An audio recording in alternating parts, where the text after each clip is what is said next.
We are actually coming out of that Mass, that Lamb of God's prayer. And how can that be a symbol for faith in the Lamb? We are coming out of the Mass, but out of which Mass? We are not coming out of the Mass which stands for faith in the Eucharist. Instead, we come out to prove that this Mass is not a Mass offered with faith in the Eucharist.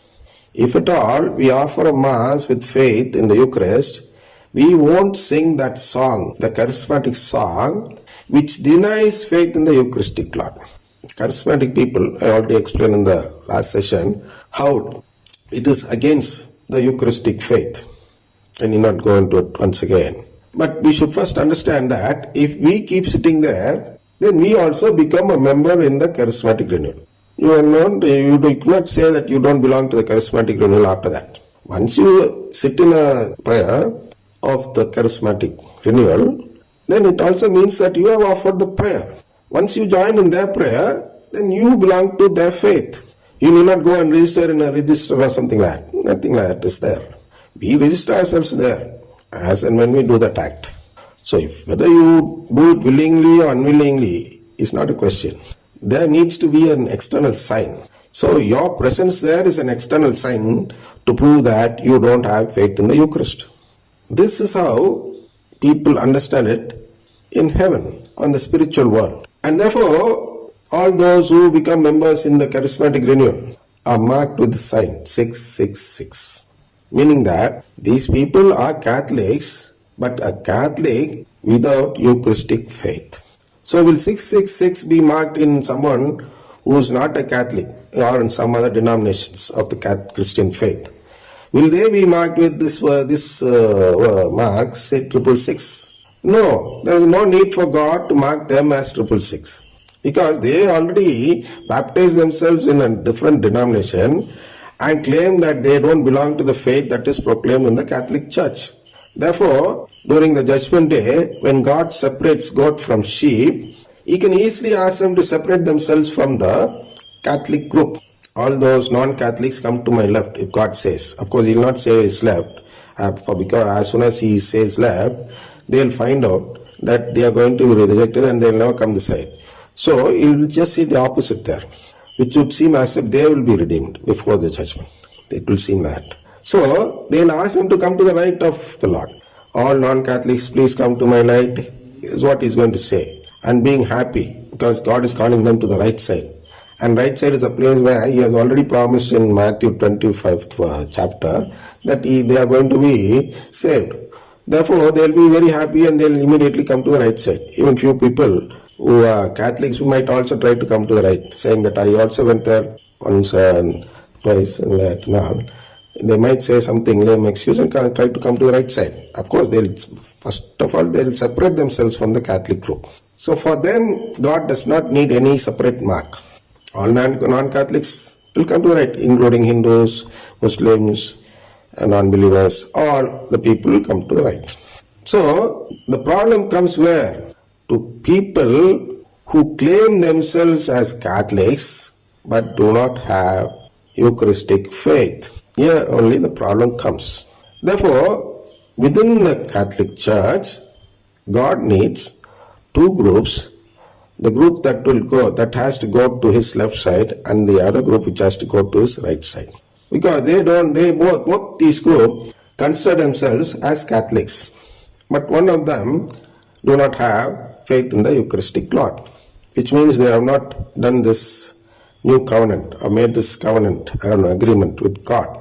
So these people who have not made agreement with me should go to one side, is what God should ask them to do. But who will accept that they have not made any agreement with God? They have been going to the Mass daily.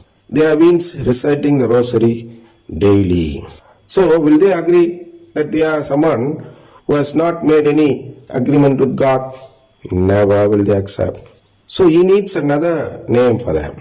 For that only, He has started this charismatic renewal. So what will He say? Say, all those who have joined the charismatic renewal, or all those who have sang the charismatic song, lift your hands. If He says, all of them will lift. And he'll ask these people to go to his right, and only few people will remain in the left. Who are these people? Only people who have come out of the mass when this song was being sung. These people will be marked with the sign as lambs or sheep. So all those who have been marked as lambs come to the left and others go to the right, and God can easily separate if at all he has his charismatic renewal. So charismatic renewal separates them. This is all what we saw already. The number, till the 9th and 10th question explains clearly that God is not doing any injustice to anyone. So to separate these people, there is no injustice, because he has to deceive the deceivers. So these are the deceivers who do not believe in the Eucharistic Lord, but keep saying that they are believing. That is a deception. That is a lie. They keep deceiving the Lord, deceiving the situation. They keep remaining in the church itself. So to separate these people, to deceive them, he has to do something. Even if such deceiver is a religious person who has consecrated her life for God's family by sacrificing a married life through celibacy, he is a deceiver. See, even religious people, what I mean to say here is that you may think that you have consecrated your life for God's family, but as long as you don't believe in the Eucharistic Lord, and as long as you don't express that in your action, you may have faith within your heart. He does not judge according to that. He judges according to what we do, the action what we do.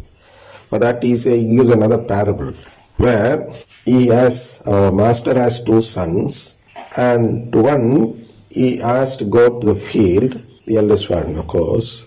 He says that, the eldest son says that he will go but does not go.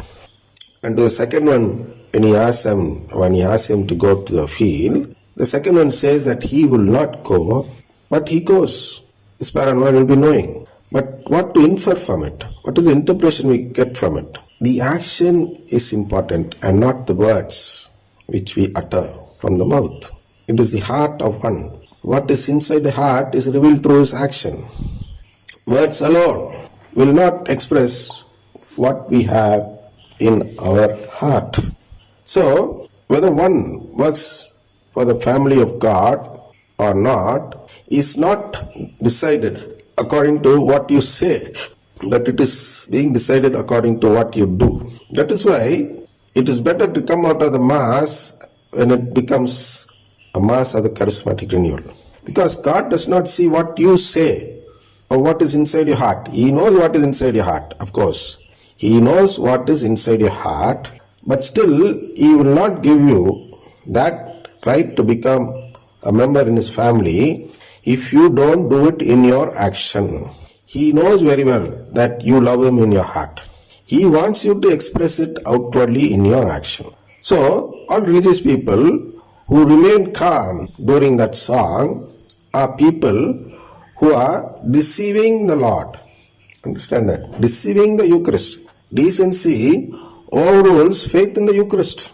The weight which you give to decency is more than the weight which you give to faith in the Eucharist. That is why, if you read CCC and all, even in the first commandment which God gives, He says that you should love God with all your strength. That is the strength. There is a tug-of-war between decency and faith. And when you sit inside seeking decency, then it means that the decency team wins and Eucharistic faith fails. So if you have strength towards Eucharistic faith, you should be able to cobble your strength to such an extent that you just walk out, not minding the disciplinary action which your superior might take afterwards. But on the spot, we have to prove our might that we love God more than the decency of this world. After that, whether your superior kicks you out or whether he keeps you inside,